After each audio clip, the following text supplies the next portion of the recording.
Gloire à Dieu, alléluia, gloire à Dieu. Nous bénissons le Seigneur pour le souffle de vie qu'il ne cesse de nous accorder en ce nouveau jour. Bienvenue à 1 minute de prière de ce dimanche 19 janvier 2025. Aujourd'hui, le Seigneur a mis en mon cœur le désir de partager avec vous ce passage de Jérémie chapitre 1, le verset 19, que je lis au nom de notre Seigneur Jésus-Christ.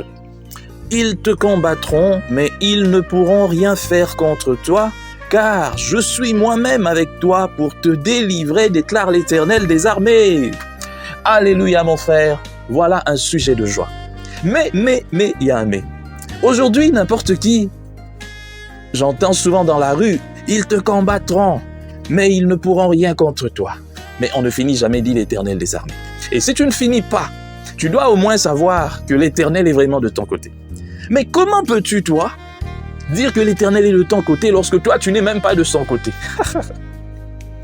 Comment savoir que quelqu'un est du côté de l'Éternel? C'est lorsqu'il est déjà en Christ, premièrement. Et lorsqu'il est en Christ, ça veut dire que tout ce qui suit est logique. C'est quelqu'un qui ne vit pas dans le péché.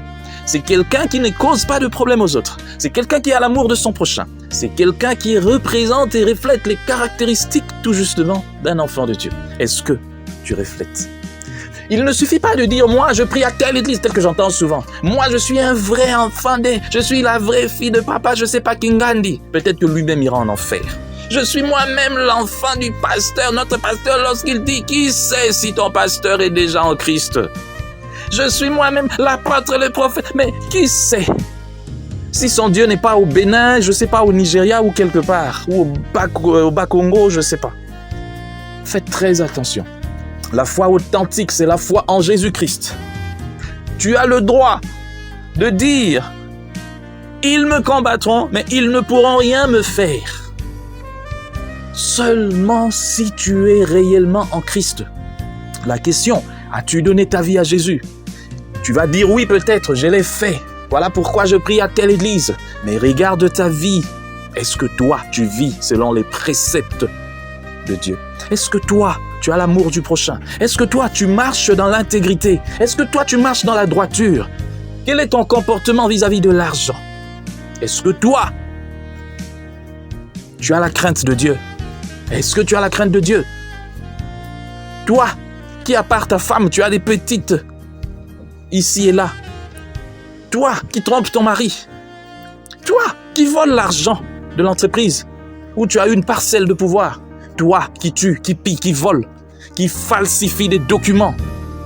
Est-ce que tu as la crainte de Dieu pour dire qu'ils te combattront mais ils ne te vaincront pas? Faisons attention.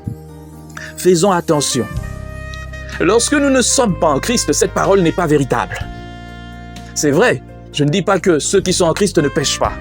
Mais ce sont des personnes qui ne pêchent pas volontairement. Et lorsqu'ils pêchent ou elles pêchent, il y a cette conscience qui les interpelle pour demander pardon. Et ils ont cette envie de quitter la vie de péché. Mais est-ce que toi, tu as envie de quitter la vie de péché? Tu es même en train de planifier, je dois faire ceci, mais tu planifies dans le péché. Donc, tu cherches des moyens pour tromper ta femme, pour qu'elle ne sache même plus que tu as des maîtresses. Tu cherches un moyen pour tromper ton mari, pour qu'il ne sache pas que tu couches avec quelqu'un d'autre à l'extérieur. Et tu te dis chrétien, chrétienne. Menteur, menteuse. Pour toi, cette parole n'est pas vraie.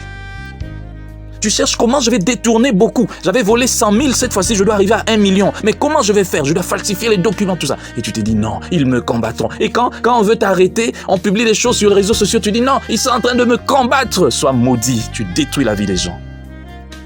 Que Dieu me pardonne. Si je maudis, que Dieu me pardonne. Mais ça fait très mal.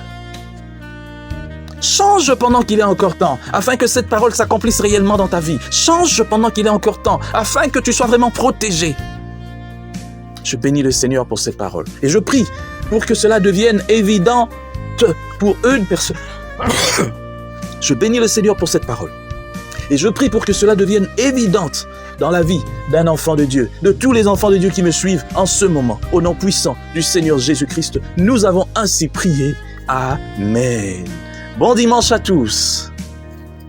Chers frères et sœurs, dans le Seigneur, vous avez l'occasion de servir Dieu avec votre temps, avec votre intelligence, mais aussi avec vos moyens. Soutenez, restez unis dans 1 minute de prière chaque jour. Écrivez-nous, envoyez vos dons ici.